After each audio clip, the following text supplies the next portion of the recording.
développer une compagnie maritime de transport à la voile, utiliser l'énergie du vent pour réduire la consommation des bateaux qu'on veut développer et donc proposer un service de transport éco-responsable. Aujourd'hui, si on veut arriver à décarboner de manière sensible le transport maritime, le seul moyen de générer plusieurs mégawatts de puissance sur un cargo, c'est d'utiliser l'énergie du vent à nouveau, quoi.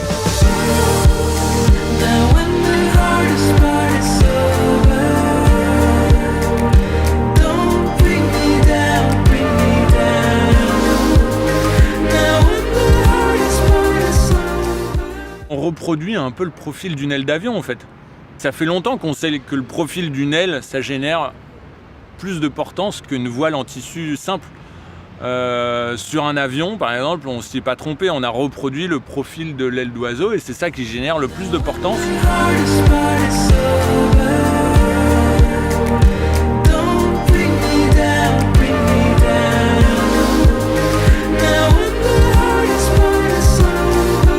Le fait d'installer cette technologie, donc les ailes rigides sur le cargo, ça génère un surcoût à la construction. Le bateau il coûte 20% plus cher. En échange de ça, on économise du fuel et donc on a une facture de carburant qui est inférieure. Et aujourd'hui, ça s'équilibre tout pile. Et donc, pour cette raison, on arrive à proposer un service de transport au même prix. Et demain, avec d'une part l'augmentation du prix des énergies fossiles, le durcissement de la réglementation et la demande croissante en produits éco-responsables, j'espère qu'on sera moins cher.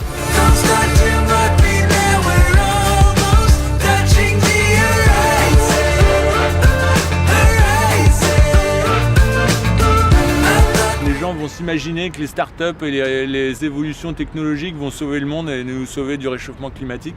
Alors que pour moi, c'est vraiment une énorme erreur que de penser ça. Et il faut bien accepter le fait qu'il va vraiment falloir se faire mal à un moment donné et changer nos habitudes de consommation. Ce que je veux dire par là, c'est que même si demain tu remplaces tous les cargos existants par des cargos à voile, ça ne suffit pas. Il faut déjà commencer par diviser par 4 le volume des échanges mondiaux et ensuite le quart restant en fait des cargos à voile.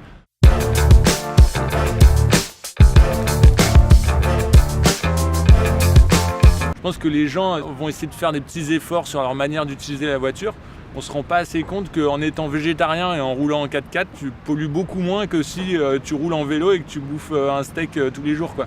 Donc ça, pareil, la consommation de viande, ça pollue énormément, on ne s'en rend pas assez compte. C'est pas grand-chose. Si on est 100 000, 200 000 à le faire, boum, on envoie un énorme message. Arrêtez de manger de la viande ou en tout cas, divisé par 5, c'est déjà un bon début.